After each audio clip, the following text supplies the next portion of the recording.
start now? Yeah? Ready? Shalom Aleichem. Shalom. Shalom. Speak Hebrew, English, what? English. Okay, English, okay. Okay, I will present myself, okay? English is not my mother tongue, okay? So No, be it's patient. I'm struggling here. But, oh, people coming still. Okay. ברוכים הבאים, ברוכים הבאים. You ate good? It was good sushi? Yes? Yeah. Okay. That's the most important part, right? Okay. Great. This is so official with this. Okay, great. See me okay? Yeah. Don't want your neck to... Okay. Now we'll start. Okay. Shalom. Welcome everyone. Very happy to be here with you. My name is Yonatan.Jokes. Don't know if you heard about me or not. I will tell you a little bit about me, okay? So, I'm Israeli. I'm from Jerusalem, okay? I was born here in Jerusalem. And, well, I wasn't born with so much hair and all this. I hope no baby is born like this. Yeah, it's too much, yeah? But my background a little bit. I was an officer in the IDF for 4 years, yes. I also was an activist, a leftist activist of Meretz, if you know what is Meretz. These are something left, זכר לחורבן. מה זה? דפיות, how did they arrive? You want to tell the story, this is not the personal. In a few words, okay. So my parents are from South America. My mother from Argentina, my father from Brazil. And the family are actually Jews that ran away from the Holocaust. The survivors of Holocaust, they went to South America. And they arrived in Israel. And they met here in Tel Aviv, actually. And I was born. And then they moved to Jerusalem, and I was born actually in Jerusalem. And a secular family. I didn't know nothing about Judaism. We can say it like Zionism. We can say that I knew pretty good, but Judaism, not too much, not too much. And actually, as an activist in Meretz, if you know what Meretz is, someone doesn't know? You don't know? Okay. Political parties in Israel. Meretz is a very leftist party. They're very anti-religious, religious people. And today there's like people fighting who is more anti-religious, yeah? So it's, then it was the only one, and I was there.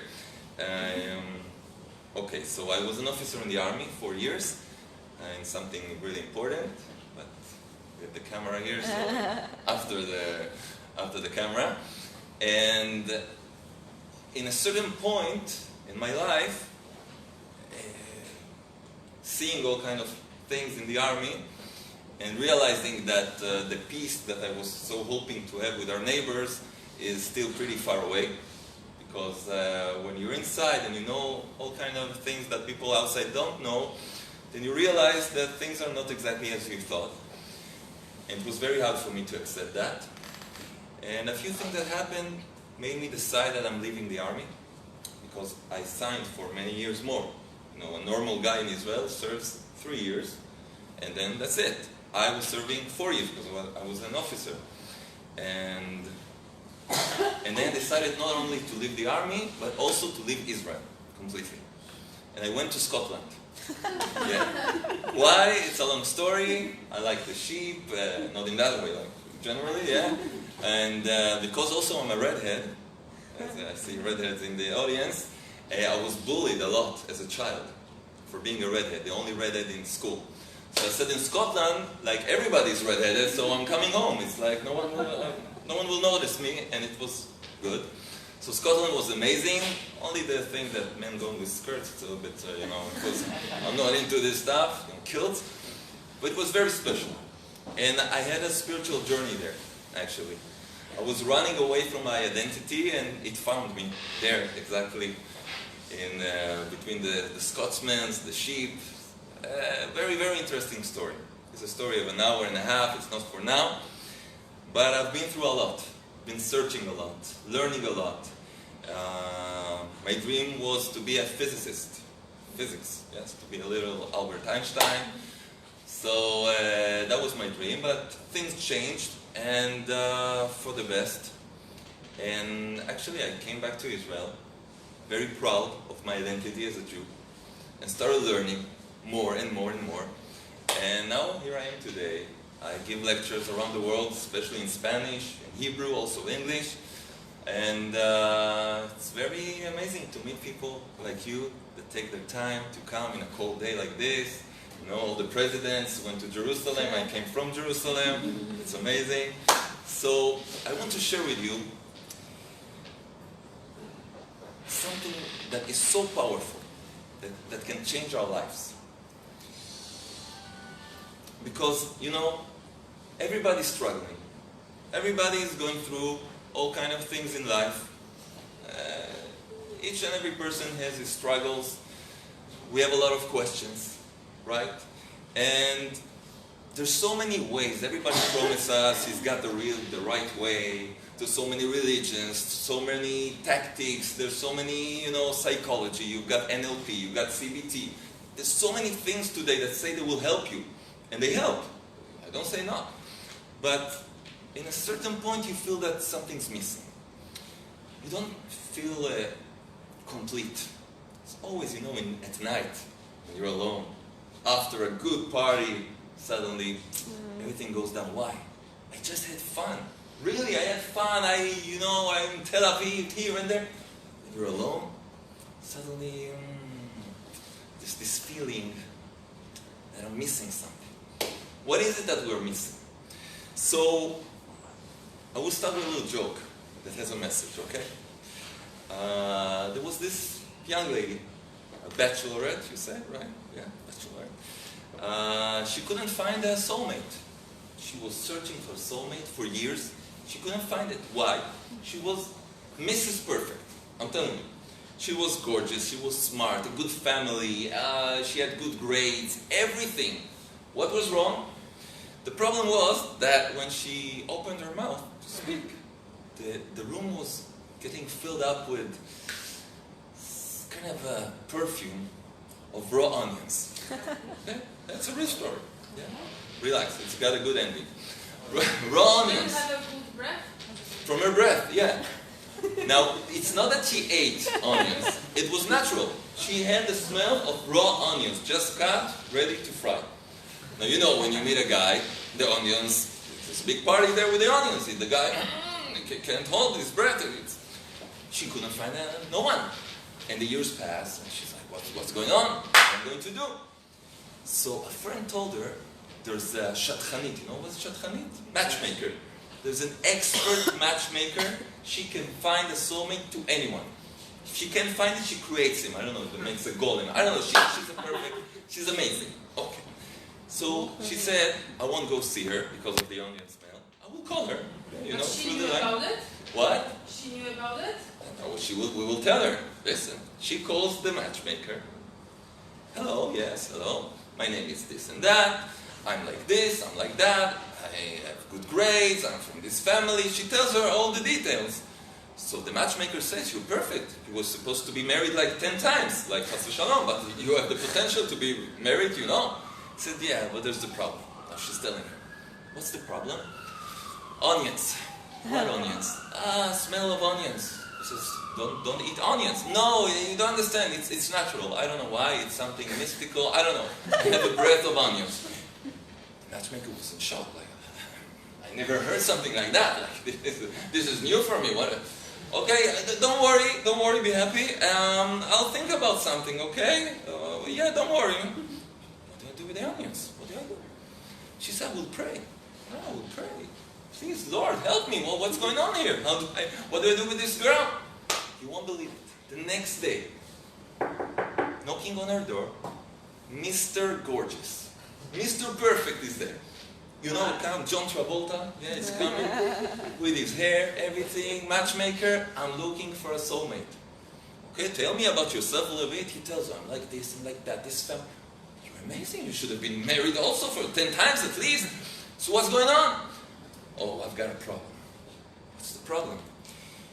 I don't have a sense of smell. She said, oh, Baruch Hashem, amazing, I'm so happy. I said, what are you happy? This is terrible. Every girl I go out with, we get serious. I tell her that, and she said, I don't want you. What? I want to have a nice perfume. You want to be able to smell it. I want to cook this soup that my grandmother taught me. You want to smell it. I don't want someone like that. I want to appreciate my work of art. I don't know what to do. She said, don't worry. Everything's okay.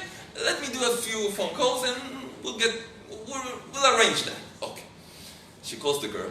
She said, I've got this guy, this and that, but she doesn't tell her he's got this defect, okay? Because she probably won't be able to prepare soup. So she doesn't tell him. You're interested? Yes, sounds perfect. Okay. She asks him, you want this perfect girl? Doesn't tell her about the onions. You want? Yes. And they meet. And it was amazing. They met in a restaurant. From the smell of onions, everybody ran away. So it was very romantic. There was just the two of them. Everybody went out. It was amazing. They could get to know each other. Excellent.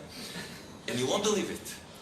The first meeting, they decided this is a match made in heaven. We want to get married, like Satmer. One time, and they get married. It's amazing, yeah. And they got married. And everything was amazing. Now the matchmakers go to a lot of weddings to receive the checks.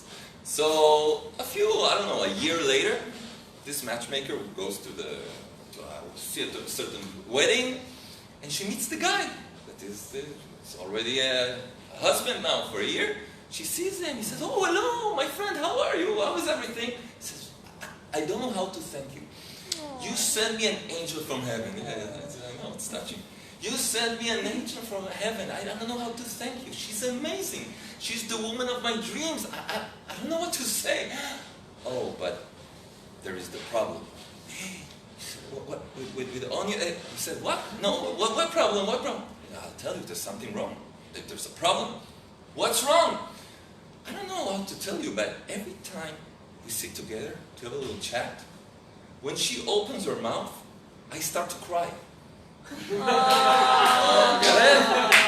The onions are still there. Okay, what do I want to tell you in this joke? There are hidden things in life. Things that we can't understand. You got it? Okay. Some people need to, analyze it a little bit. A lot of time we cry and we don't know why. Something is annoying us. Something is getting to us. There's an onion there. The onion is something very interesting. An onion is something very interesting. Take any vegetable you want, like most of them. The onion's got layers, right? You need to peel a layer, another layer, another layer. Life is like that. You need to peel the layers to get to the bottom of things. We want to know what are the things that are touching us, that are annoying us, that make us feel sad, that make us feel angry. So I want to ask you a question, if you will. But first, I want to say, we're doing this class, Leilui Nishmat, of Lev Aryeh ben Mordechai. That we're dedicating the class for elevating his soul, and B'ezrat Hashem sending him light. So this is very important, Lev Aryeh ben Mordechai. Okay. So I want to ask you a question, and feel free to answer. I don't bite, everything's good. I want to ask you a question, a very important question, and let's see, with that, there's something very interesting. Who here believes that things happen for a reason? You can raise your hand. Okay, I'm going home. Thank you very much. You too, my friend? You too? Okay. Everybody. You too, lady? Someone not? Who doesn't believe that things happen for a reason? Sometimes things happen for the wrong reason. Oh, don't ruin the party yet. Okay. Let's wait with your comment. But we say things happen for a reason, alright? Okay. Now, exactly, that's my question. My next question. For a good reason or a bad reason? So you gave us your answer. Anybody's got another answer? Who thinks things happen for a good reason? Let's see. Oh, things are getting more complicated. We've got... What do you say? Yes? Yeah, 50-50? Okay, who thinks not? Things don't happen for a good reason? For the right reason. Sometimes. For the right reason? Sometimes for the wrong reason? No. Right reason? Okay, great. Also, maybe you know it, but you don't feel it. Okay, but so you say it's for a good reason, but maybe I don't understand it. Yeah. Okay, someone thinks, my friend, what's your name? Hey, buddy? Gali. Gadi? Do you think that sometimes things happen for a bad reason? It looks like. It looks, oh, that's my question. It looks like, but maybe inside it's for the good, it's for the best. Maybe. Yeah, I hope so. I hope so. I also hope so. Try to convince myself. Okay, great. So we see we're on the same page. That's good. Okay. So, very good. And, okay, so with this information that we got here, the majority, we can say everyone here, thinks that things happen for a reason. Not everybody thinks like that. So you're already on a spiritual level. That's amazing.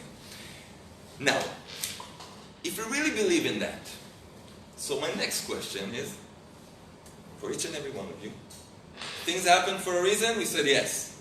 Most of us said for a good reason. Some says maybe it's there's a little disguise there that it's bad, but actually it's for good. Does someone here ever gets angry? Yes. Or sad? Yes. No one, you never. Yeah? Yeah? Sometimes? Yes. Sad? A little bit? Yeah? Both. Depressed? No? Someone? You got one that no, everything. This is happy, this is good, but most of us, yes? Yes. Get really angry sometimes? When we drive, yeah. When you drive, in Israel especially, right? There's no place in the world when you can drive in Israel like in Israel and be relaxed. It's it's really scary. Okay, so I feel a little bit of contradiction here. If we say we believe, or we feel, or we think that things happen for a reason, why do we get mad? Why do we get sad? So Gadi, I can understand him. He says it comes with the wrong package. Things doesn't look good, that's annoying me, but inside I know it's good. So, right? So I can understand why someone can get sad. But if we think about it, if after all everything, even the things that look bad are for a good reason, why do I get sad? Why do I get depressed? Why do I get angry? When someone cuts me off, in the street, my mouth starts blessing his ancestors' blessing. Yeah? In Israel especially, in Hebrew. Why is that? So here we have a problem. We say that we think like that, we believe that, but reality shows that we behave the opposite. I believe it's all for the best, so why you get angry? Why you get depressed? So maybe we don't believe it so much, or it's not enough to believe it. A few hundred years ago, you heard about the Baal Shem Tov? Yes. Baal Shem Tov? He was a huge spiritual guy, thinker, and he made a revolution, a spiritual revolution in Judaism. And there was this young guy that got married, recently married, and he was living in the house of his father-in-law that was paying all the bills, and he was learning. And one day he heard about a student of the Baal Shem Tov that is teaching in a very far place, is teaching Hasidut, what is called Hasidut. It's the more interior part of the Torah. And it sounded really, really something interesting, mystical, high. So he asked the permission of his father-in-law that he wants to go learn there. Okay, how many times a week? He said the entire week. It's like very, very far. It's for at least a year or two. But you've got your wife, your young wife here, and what? She approves. She wants me to go. She wants me to learn and go, and I will be back in 2 years, a different person. I said, okay. She approves? Yes, she approves. He sent him.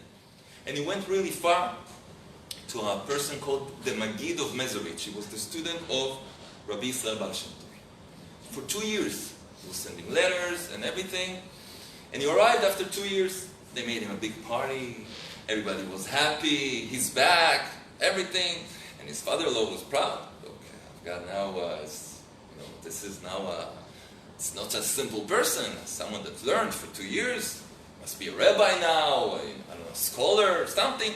So you asked him, tell me, what did you learn?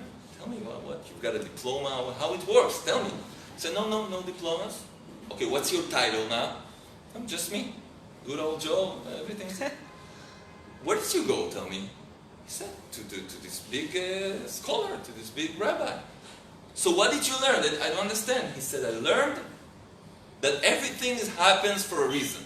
I said, oh. Okay, wait here. Said they had this young lady that was cleaning in their house. Yeah, she wasn't even Jewish. She was the cleaner. The cook. Come here, please. Come here. Okay, Maria, tell me, please. Things in the world happen for... And she said, for a reason, sir. You sure? Yeah. Did you learn in the Magid of Mezrich, please? No, I was cooking right now. Okay, thank you, Maria. Bye. Did you hear that?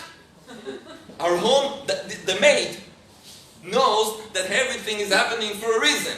And you went 2 years, left your wife here to tell me that? Nobody answered him. She says it. I know it. That's the difference. We say it. Do we know it? Do we live by it? How many times we cry? We complain. We, I don't want to say, curse. We get angry. We get depressed. We want to go under, the blanket and come out in 2,000 years, right? We wake up in the morning and we want to go back to sleep. A person gets up in the morning, in our generation, he wants to sleep again. It's like I received enough energy to sleep for more 8 hours. Now I feel good, refreshed, let's sleep for 8 hours more. What's going on? Baruch haba, welcome. What's happening here? So we want to understand a little bit what's happening here and how we can change it. How we can bring light to our lives. Okay? So let's start. Did you hear about the book called The Garden of Emuna? Someone? Yeah. Who did? Let's see. Whoa! Okay. Who wrote it? Not Shalom Aros. Rabbi Shalom Arush. Okay. That's my teacher, my rabbi. So I'm accompanying him for about 14 years now. Wow. More or less. I translate him to English, not to Spanish. Not to English, yeah. I did the translation to Spanish of his books. And now he asked me to speak in English, so you see I'm trying here. So, Rabbi Shalom Arush is something very special. I can testify that what he writes in his books, he lives by it. So that's the best part of everything, Because you can write books, I can also write a lot of books, I promise you. There will be bestsellers, I tell you. But if I don't live by them, I'm just lying to myself. Rabbi Arush lives by what he teaches. And the book, The Garden of Emuna, teaches us how to live a fulfilling life. A life with a purpose. A life in which I know that things happen for a reason. There's no happenstance. There's no coincidence. Everything's got a reason. Everything is a little, part of the big picture. And we can see that, a few examples. We can see it in Jewish history, for example. Purim. Of course, Purim. Everybody likes Purim, right? It's amazing because I didn't know that Inspire Tel Aviv is in this building, but I was here in Purim. I was invited from another organization that owns the place in Purim. And to get to Tel Aviv in Purim, the way I look, it's very special. I tell you, in my past reincarnation, as I told you, I know Tel Aviv good, okay, let's say it like that. But it's been a while. And I arrived to Tel Aviv, to Dizengoff Center, parking there. And I came, hardcore, with the hat, everything, the tzitziot, like flying around, like protection. I got through the street, and there was 2 Tel Avivim, coming. Both of them look very friendly together. They're like a couple, I think. And they both got dressed up as the devils. Yeah? They had like this horns and the tail and with lights. And I'm kind of like the rabbi, kind of in front of them. And they're looking at me like that, pretty scared. So I smiled. I said, Chag Sameach, Purim Sameach. I said, Purim Sameach. And I passed them. I hear one say to the other, wow, that's some costume this guy. They thought I got dressed for Purim. Thank God they didn't pull my beard. Like, it's real. Oh, it's real. So I was here in the next building. So I'm very excited to be here again. But Purim, what's the secret of Purim? Purim is the weirdest holiday that I can think of. Not about the costumes and these ears. You eat an ear with things. I don't know. It's very weird. But the story of Purim, if you think about it, what happened in Purim? We were in exile, okay, in Iran. You know, Iran, Ahmadinejad, all that people. Okay, we're in Iran. And there was a decree to kill each and every Jew. It was like in the Holocaust. It was to kill all the Jews. That could be a good thing? Of course not, right? Okay. If that's not enough, one of the most important women of that generation, a tzadikah, a righteous woman, young woman, is taken to the palace of that, sorry to say it, pervert Hashverosh. Okay, the king. He was a real pervert. She's taken there to that place. You can say kidnapped, because she couldn't say no. Things look really bad. You know how long took the holiday of Purim? From the day it started, the decree, until the day we could say we were saved. You know how long it was? 2 weeks, a month, 8, more or less. 7 years? What? 9 years. Very good. What's your name? Shachar. Huh? Shah? Shachar? Shachar says 9 years. She's right. Who would have thought 9 years, right? You read it in the Megillah, it takes, I don't know, half an hour, an hour. It's not something that happened in a month or two, right? 9 years to see the results of this terrible tragedy after tragedy. You know, there's a part there that Achashverosh with Esther are inviting Haman, the enemy of the Am Israel, to a great party. You know what the people of Israel thought in that moment? She sold us out. She sold us as she's inviting the enemy, reunion with Achashverosh, to kill us all. The next night, again, she invites him. What happened in the end? The next night, he did a few mistakes, and he was killed. The story of Purim shows us that you see an event after an event after event, and it's full darkness. Things are just getting worse. But what happens in the end? Salvation. Things turn around, we receive a new holiday. And only in the end, we understand each and every stage of the story.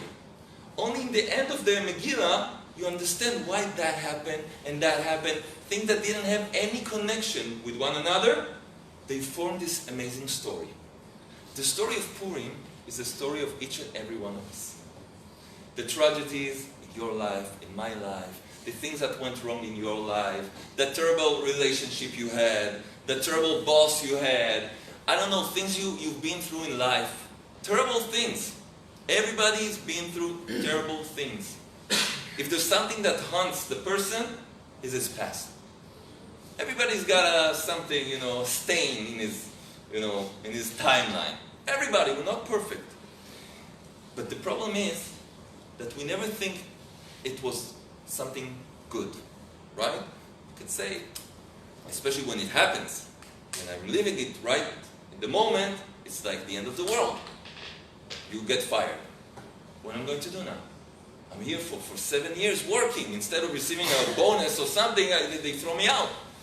Or a relationship that doesn't work out. Or each and every one has got a story. You think it's the worst thing that ever happened. You know how many people tell their story years after, and they say that the same thing they thought was the worst thing in their life was the best blessing in disguise. Like Gadi told us before. It was a blessing in disguise. Do you think you can know it in the moment it happens? Never. We suffer in the moment it happened. And also, 10 years after, when you understand it was a blessing, if someone will tell you, you would repeat it? No, thank you. But you say it was good. Yeah, but thank you, it happened, enough, let's continue.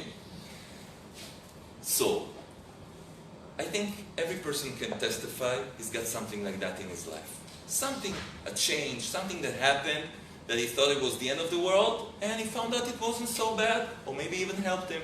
I know people that they had like a business with a friend, and his friend cheated on them, stole money, and they went to separate ways, and suddenly this person finds himself with nothing.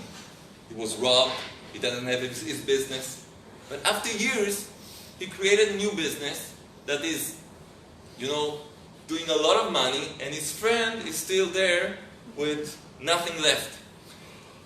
So what do? If we have this information beforehand, if we can apply it to the present, we can live better. if we can take past experiences that made us suffer, and we can start thinking a little bit, how can I see a positive thing in what happened before? If we say we think that everything happens for a reason, and almost all of you said, for a good reason. For a good reason. So how can I take this understanding and apply it now? Because if I can apply it now, I can enjoy the present. When a person does something to me, really even a bad thing, or as we say, driving, I won't get angry. Because I know it's for a reason and for a good reason. So I want you to hear what Rabbi Yonatan says in his book, The Garden of Emuna. And this is the foundation of a healthy spiritual life. He says this. What we just talked about, it's got one word that defines it. Emuna. You know what is Emuna in Hebrew?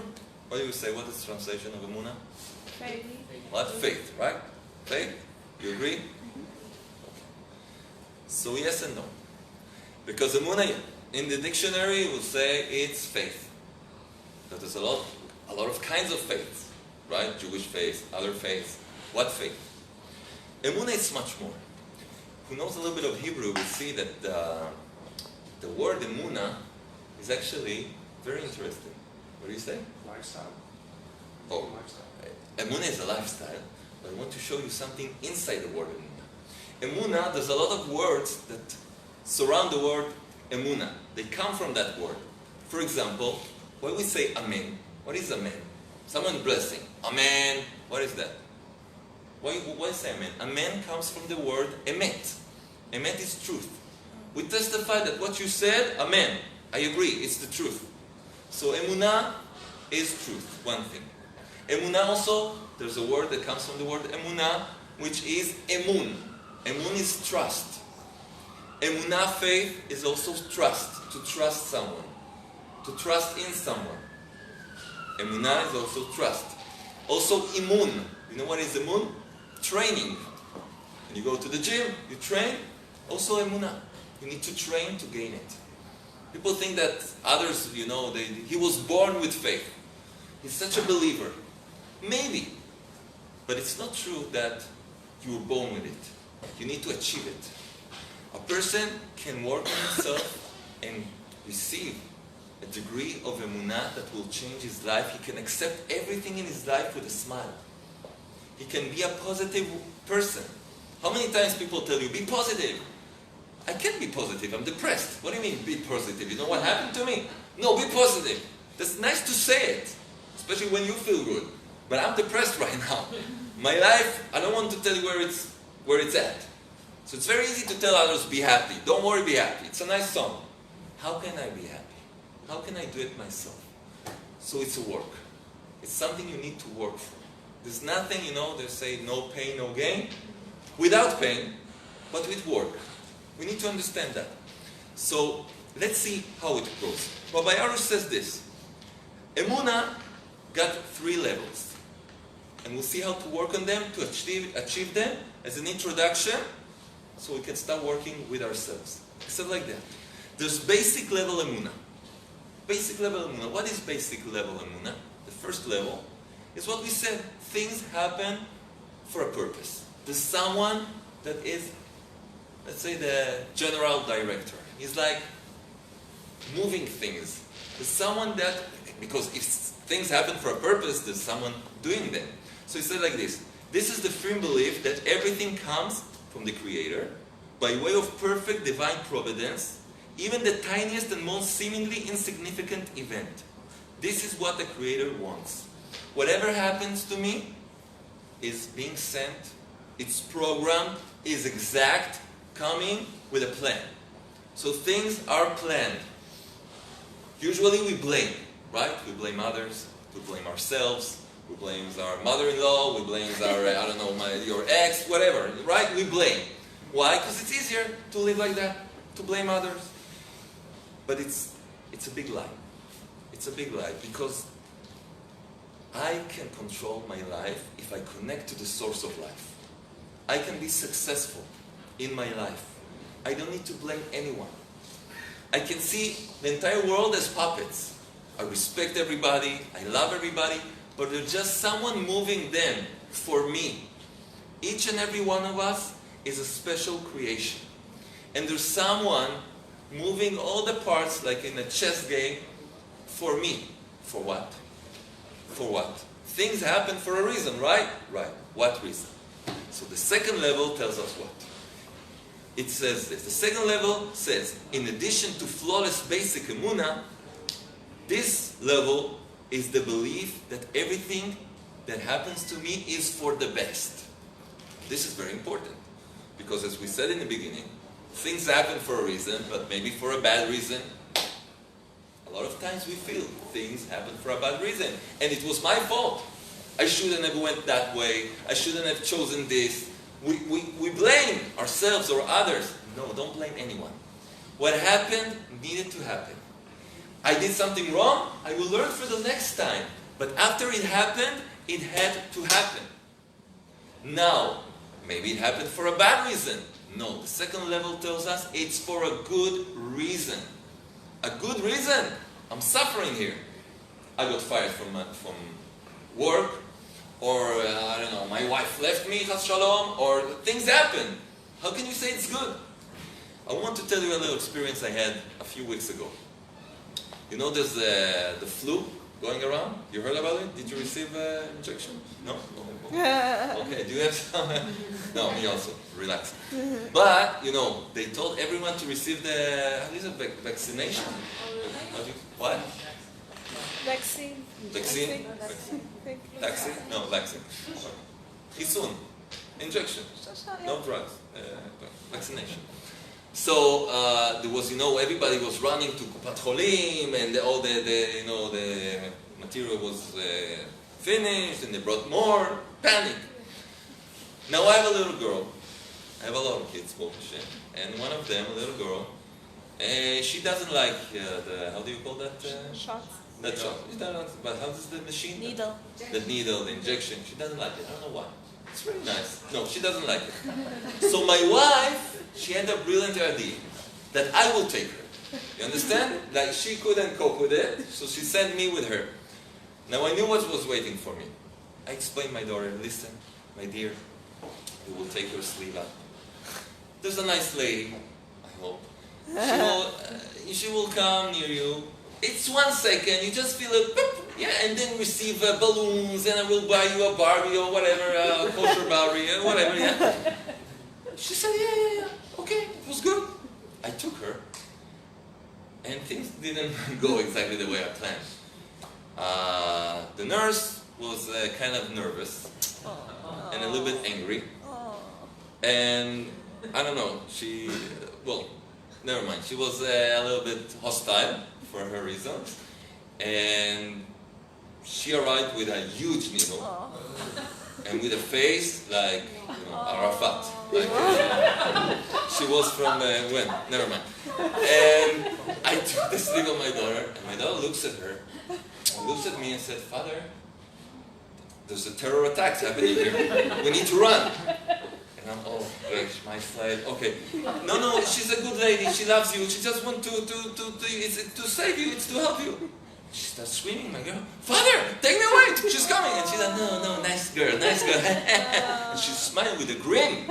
I got scared. I was afraid she would stuck it in me. And what did I do? I held my girl with all my power. And my girl was looking at me like, "What's going on?" And she arrived. Now they have a thing, these nurses, that they can never find the blood vessel. She's like, 1, 2, 3. And my girl, and I'm like, "Oh, you want me to do it? Maybe I will find it better."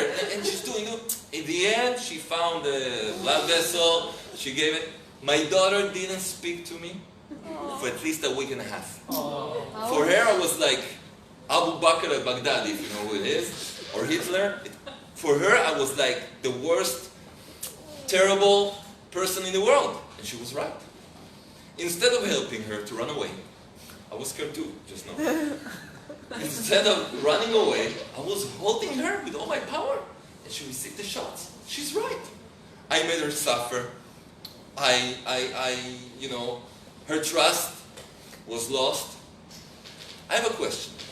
When will my little girl, now we're speaking already, no, we're relaxing, see, people crying, no. When will my little girl understand what I did for her? Can you tell me? When will it happen? What? When she grows up. Or when she grows up, right? When she'll become a mother and will have to take her child, she will understand, right? So what she's lacking now? What was she's lacking in that moment? What was missing that she doesn't have right now and she will have in, I don't know when? Information. Knowledge, exactly. And even if I will explain to her, she can't understand it right now. Because she's a little girl. For her, she sees the reality. The reality is bad. Her father, her loving father, is a small Nazi. And now, things are over. She will grow up. She will understand. He saved my life. There was the flu. It was terrible. People died. He took me. He was feeling pain more than me. Yeah. That's exactly what we're talking about. When we suffer in life, there's actually someone holding us really strong. Because it's something we need to go through. We got to live past this experience. Why? Now I can't tell you why. It's terrible. It hurts. It's shaking me. But one day, I will understand. But I can understand also now. Maybe it's not right to say I will understand, but if I have this knowledge that I don't understand, but it's good for me, just like my little child, then I will be able to take it in a different way. I will be able not to enjoy it maybe, but to be strong and to pass to the next mission and not get stuck in my depression because I got fired, or I can't find my soulmate, or I don't have kids yet, or whatever. I understand it's part of a plan. There's a big father there that's holding me, not to harm me, not to do me wrong, to help me. I can't enjoy it right now, but I can understand and have the knowledge that it's for my very best. So that's the second level. Gadi, what do you say there? If someone is done something very bad and then gets punished, this is also like you can interpret Is a good thing? Is a good thing. What do you mean get punished? What? By police? By heaven? What do you mean? Like spiritual thing, or in this world, like a thief going to jail? No, I So punished from heaven. Exactly. Did wrong and now he's suffering because of his wrong deeds? Yes. Do you think, I mean, you're suffering and maybe you are sentenced to die, like you're convicted for death sentence. If by mistake, I don't know. If you didn't eat sushi tonight. Because people with the sushi are very optimistic tonight. I understand. I will try to repeat your question. Tell me if I got it right. God is asking a very strong question. He's asking, maybe, I don't know, maybe I did something wrong. I might know it, I might not know it.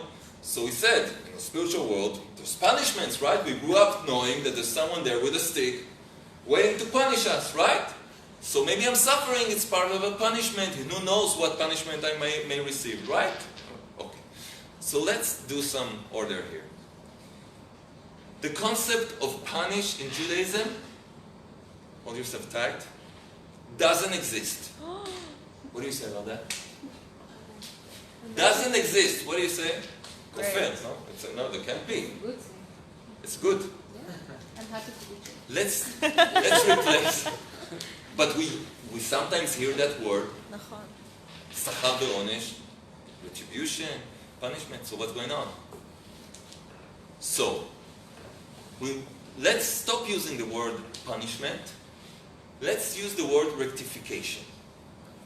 When you drive, you have a Waze? You use Waze? Yeah? Israeli invention? Can't you not use Waze? Okay, you use Waze. It tells you to go right here, to go left there, and you don't listen to the Waze lady, right? She said, turn left, and I won't turn left. You won't tell me what to do. Even my wife doesn't. Oh, my wife, yes, doesn't. You know, there was this wife told her husband, how is it that the woman in the Waze, you always listen to her and to me not? says, because when I do something wrong, you shout at me, and she tells me we're changing the tracks, everything's okay. That's exactly the thing. When you turn to the right way, or the wrong turn, the wise lady doesn't scream at you. I told you, and your mother was like that. No. She said, nothing happened. We're changing now a direction. Everything's okay. We're going to reach there in 2 minutes more. Nothing happened. When we are wrong in life, it's no punishment. We just receive a new, how do you say? Direction to how to reach the place we want to reach. That's all. We use punishment because, like little children, you need to tell them, don't do that. Why? Because, no. Because if not, we don't understand. So sometimes the word punishment is used, but it's wrong. It makes people scared. It's definitely not for our generation. And that's why in the Hasidut that we talked about, and you see also in the books of Musar, we're not speaking that anymore, because now we can have the knowledge it's for our best. A father will make his son or his daughter suffer, a normal father, not the ones we hear in the news. A normal father wants his daughter or his son to suffer? Of course not. He's willing to suffer himself and not see his child cry. But sometimes, for the best of the child, when the child decides that when mommy is cooking, and she went a second to another place, and he really wants to put his finger, in electricity or in the fire, because it's really shining. And he does it 1 time and 2 times, and in Mada, in Magen David, they already know you there. You come every time and you burn. So 1 time you tell her, next time you reach this thing, I will give you one. Or I will do this to you. You want to make her suffer? No, you just want to stop your son or daughter from doing something worse. It's not punishment. It's just helping the child, just like the injection, to save him from a terrible thing. So when we try to see life in this way, everything changes. Things are directed, they're for a reason, and for a good reason. But there's another level one more level left. We said the basic level is everything comes from the Creator for a reason. Second level, the reason is a good reason. You need to know it's for your good. It's for the best. Even though you can't feel it now, it looks like a terrible thing. But you need to know it. But the upper level Emuna says that in addition to solid basic and the second level Emuna, the upper level individual believes that everything happens for a specific purpose with a message for me. Not only it happens guided from above, not only it's for my best, there's also something to teach me. There's also a message to make me grow. Not only to, give me a good thing in life, no, to make me grow, to learn.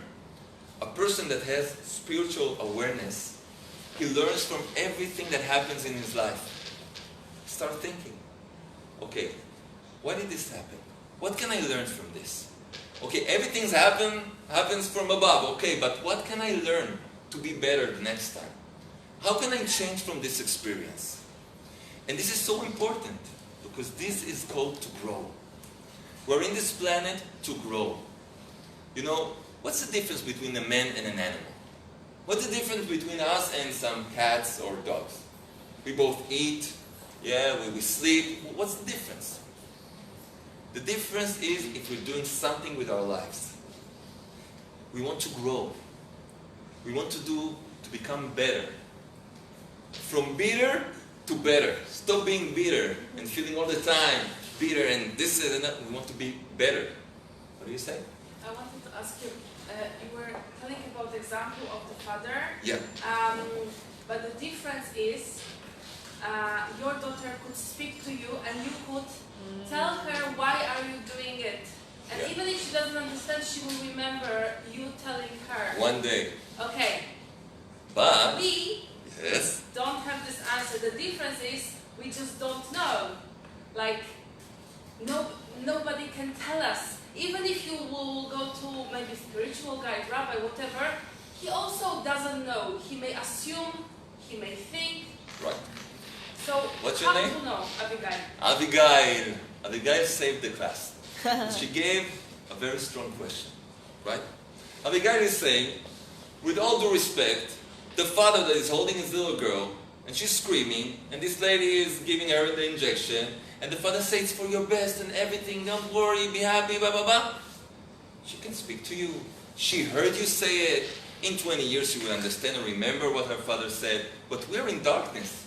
With all due respect. I don't see anyone here holding me or speaking to me, right? Maybe yes, maybe not. That's exactly the test. Because Judaism tells us there's someone speaking to us. We're not left in the darkness. I want to ask you, Am Israel, the people of Israel, is this normal? Can it be statistically that we survived everything we've been through? You know how many empires, not talking about the small, small family, survived all the years? Where did the Roman Empire? Where is the ancient Egypt? Where are the Greeks? Not the one with the bouzouki today. Where are the Greeks, the real Greeks? Where are they? Disappeared. What is the secret of the Jewish nation? What held us through all the tragedies, Holocausts, Inquisitions? The list it doesn't end. There was one thing. We had Emuna. Emuna, when you work on it, and I will give a little receipt to conclude, how to be able to achieve Emuna in a way that it's tangible. You can feel the presence of someone guiding you. And that gives you the power to go through everything, like our nation did. That's the secret. That we are here today, tonight, it's not, you can't take it for granted. We're not supposed to be here. The thing that we've been through, the gas chambers, how can we be here today? I really ask you. There was a massive murder machine. Germans, right? You know Germans? Germans are like very, very precise and exact. You can't say it was, Bedouins. They're like, they're precise. It was a machine. How can it be that we're here today? How could there be a sole survivor to that killing machine? And even with all of that we still have the faith. That we're here. We've got our symbols, the Magen David. We should have been So there's a secret. It's our secret, and that is actually the secret that we need to share with the entire world. That's what it means to be a light to the nations. We're not supposed to be only a light for ourselves, also for the nations. But if we don't know the light, we can't shine for the nations also. If we don't have that light. So Emuna is to feel like that daughter in the hands of her father. King David says, I feel like a baby in his mother's arm when I'm with you. Are you serious? It's just poetry, right? He just said it to write it in the Psalms. No, he felt it. He felt in every movement that he's in the hands of his Father in heaven. Like a baby feels safe in his mother's arms. How do you reach it? How do you do it? So you need to work. You need to work on it. What's the work? Let's give 3 stages to do it. And each and every one, if he chooses to do it, can do it in his home and change his life. But it's a work. You need to work for it. In Hebrew we say, especially after Hanukkah, when you eat the donuts, the sufganiyot, everybody feels that he needs to lose weight. It doesn't matter, you're fat, you're thin, everybody feels that he needs a change. So in Hebrew we say, when you want to do a diet, for example, you say, lehorid et habeten. You understand what it means? To take down your belly. Take it down. So it disappears. So this man went to a coach in the gym and said, can you take down my belly? I want to take it off. He said, of course, but I want something very easy. I don't have time and no patience for this. All these machines, it looks like the Inquisition, all these machines, not for me. Give me something easy. He said, no problem. I want to give you a very nice diet. In the morning, I give you 3 sets. In the morning, you need to eat 3 cakes, really good chocolate cakes. 3 cakes in the morning. That sounds good, right? When in the afternoon, I want you to eat meat, but greasy meat, really good, it's greasy meat. Wow, that's amazing. And at night, again, 3 cakes. And that would take off my stomach. said, yeah, we'll take it down till the floor. You know, there's no easy ways. You want to take down your stuff, we'll go down, don't worry. We need to know there's a work to do, but it's a pleasant work. What is the work? To reach Emuna, we need to know that it needs to be tangible. It needs to be something that I can feel. So the practice is very easy. You heard about the concept of prayer, probably. It's not a prayer, I'm like talking to the air. What is this? It's something religious. It's like a ceremony, right? No. We need to understand. How did the Creator create the world? We see in Genesis. How did He create the world? Words. Speaking, right? Let there be light, and there was light. Why did He create the world? And let us know that He created the world with His speaking power. Why not like Harry Potter? Boom! He made like a magic, boom, there's mountains, boom, there's this, bam, bam, bam. No, He spoke. Why? Because the power of speaking, yeah, it's a power that creates. We need to understand that we can change our entire world, spiritual world, interior world, with our mouth, speaking. So the first thing we need to do, Emuna, means that I speak with the one who created me. But He doesn't answer. I'm speaking to the air. We can ask Him to show us that He listens to me. That's one of the things that you can ask the Creator. People say, no, we shouldn't test Him, right? Don't put Him to the test. Rabbi Aru said, put Him to the test. Is there something stuck in your life for a long time? Doesn't matter in what. Start with something small that is annoying you. And you learn to live with it. Start asking for that. I've got my knee, something bad with my knee, it's annoying me. Start asking, Creator, I can't see you. I'm not even sure you exist. But if you exist, help me to get to know you. Please help me to get to know you. I'm asking you. You created me. You gave me the power of speech. I want to use it just like you created the world. I'm using it to create my world. Help me to believe in you. No one needs to hear you. You can do it in your car. You can do it in the middle of traffic. Speak to Him. Time after time with patience. Put it to the test. It's allowed. It sounds like, what are you doing? In the moment you start doing it, but in a simple way, not like, I'm waiting to see if you do it. Like, open the heaven, I want to see, I don't know, aliens, and I don't know. No, I want to have a palace here. No, do it with simple things. You will see things are starting to change in your life. You said you believe that things happen for a reason, right? You said you believe that after everything, it's for a good reason. There's someone that is doing all of this. You can't say you are a believer.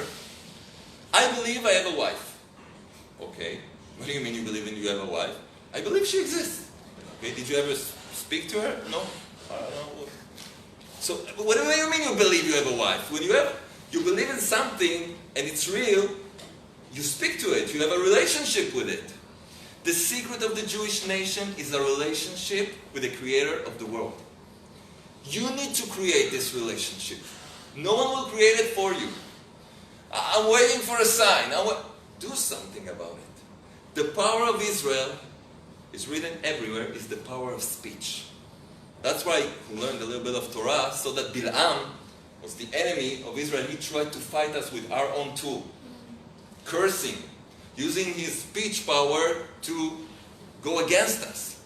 The power of speech is the first thing we need because the world was created with the power of speech. Create your own world, speaking to the Creator, asking for help. Help me feel your presence. How many times did we see that things happen in such a coincidence that, you say, it can't be. And then another coincidence. No, it's coincidence, happenstance. No! We see someone is programming this. So speak to Him. Making a part of your life. I want to tell you a little story, and with that, we will conclude. A little story that I heard, and I think it's got a big message. You might ask, you might ask me, and who says he's listening to me? Why would he listen to me? Maybe it's a good question. With all due respect, like there's millions of people, animals, why would he listen to me? Okay, you say speak to him and put him to the test. Speak with him. Why would he listen to me? So there was once a professor in the university. He was a physicist, was with formulas in his head all day. It's a hard job. He decided to go to the beach a little bit to get some air, to refresh himself. He went to do a little walk, and he saw a group of children playing in the sand, playing, jumping, children.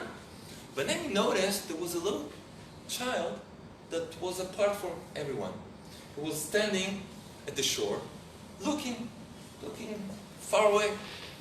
And then he said, "Hey, kid, what are you doing? What are you doing? Why are you not playing with all the other friends? Why are you here alone? It's not good for you." He said, "No, I'm waiting. Did you hear about the big ship that is arriving?" "Yeah, everybody knows about it. There's a big ship arriving today to the shore." I said, "Of course I know about it. But what it has to do with you?" "No, nothing. I'm just waiting until I see the ship. And I want to wave hello to the captain. I want to wave to him to say hello to the captain."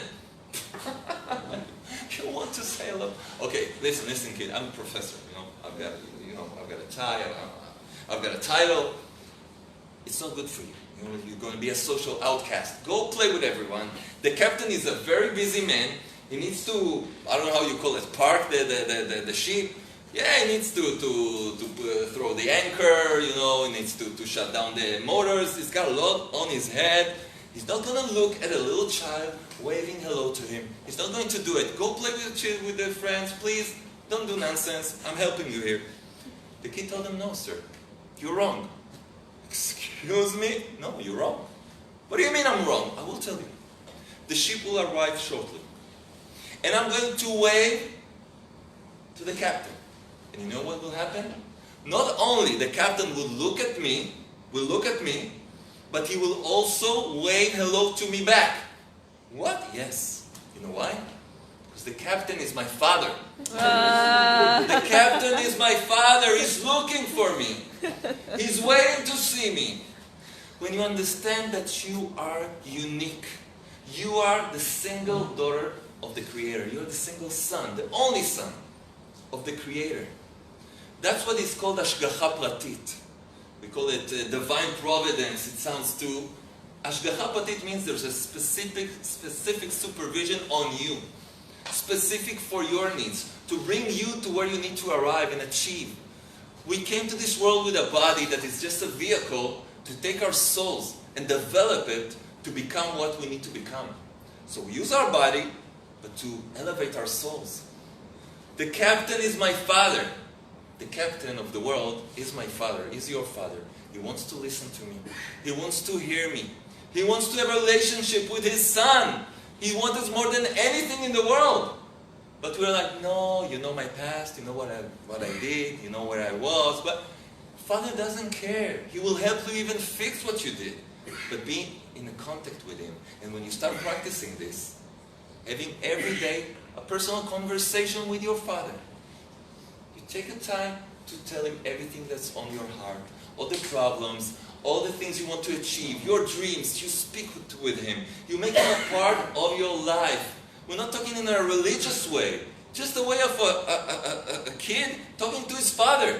You will see that you'll start feeling his presence, and then you will be able to use the power of Emuna that comes from tefillah, from prayer. You'll be able to use it in the biggest challenges of your life. You will feel safe, you will feel protected, you will feel there's someone there accompanying you to your big success. So I want to give you a little bracha that each and every one of you, everyone with his little package that he carries, all of us has a package that we want to throw away or want to develop, that you will find success, you will grow spiritually and also materially. Parnasa, you know what is parnasa? Kaching, you will have everything you